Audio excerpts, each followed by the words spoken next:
Kejadian ini sendiri terjadi pada Rabu 12 Juli 2023. Publik menyoroti kekejaman suami yang tega menganiaya istri yang sedang hamil 4 bulan.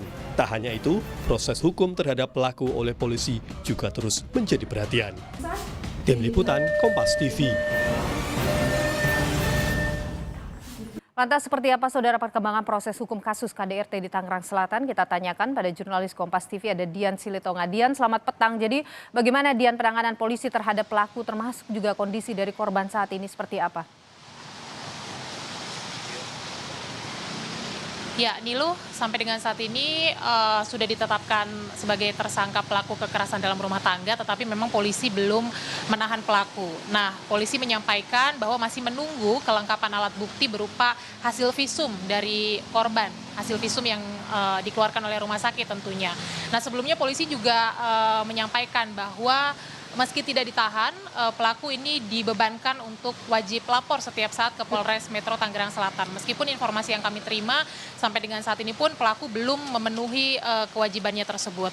Nah, sebelumnya Polres Metro Tangerang Selatan juga menyampaikan bahwa tidak ditahannya pelaku ini memang karena mengacu pada pasal yang dikenakan, yakni pasal 44 Undang-Undang Kekerasan dalam Rumah Tangga.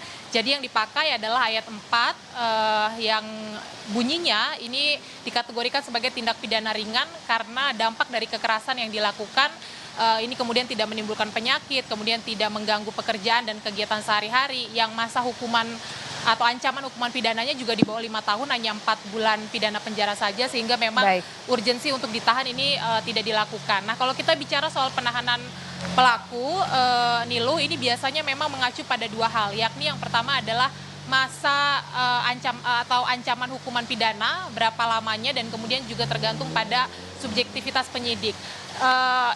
Di antaranya adalah kalau penyidik merasa bahwa pelaku ini tidak akan melarikan diri atau menghilangkan barang bukti dan tidak akan melakukan perbuatan yang sama, maka kemudian tidak akan ditahan. Tapi kalau kita cermati dalam kasus ini, Nilu, pada saat peristiwa kekerasan atau pemukulan, ini juga kita ingat bahwa ada kesaksian dari para tetangga yang kemudian berusaha melerai pada saat peristiwa kekerasan, tetapi kemudian mendapatkan atau ditentang begitu ya, dan kemudian juga kesaksian dari keluarga bahwa pelaku sempat mengancam pihak keluarga kalau kasusnya kemudian diproses hukum. Nah, kalau mengacu pada hal tersebut, tentu saja ada potensi bahwa pelaku ini kemungkinan akan melakukan perbuatan yang sama. Nah, kalaupun nanti terbukti melalui alat bukti bahwa memang pelaku ini juga melakukan ancaman, maka tentu polisi nanti bisa mengenakan pasal baru, yakni ancaman kekerasan. Sementara demikian proses hukumnya, Nilu, dan kalau kondisi korban saat ini informasinya tentu masih dalam proses pemulihan dan informasinya juga masih diungsikan di rumah keluarga dan masih menjalani rawat jalan.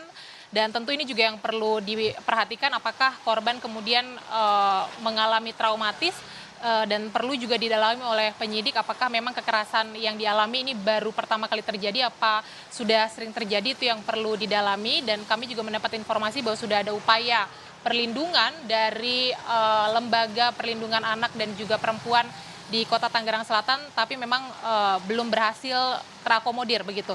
Sementara demikian, Nilu. Baik, Dian Silitonga, jurnalis Kompas TV, terima kasih atas informasi Anda.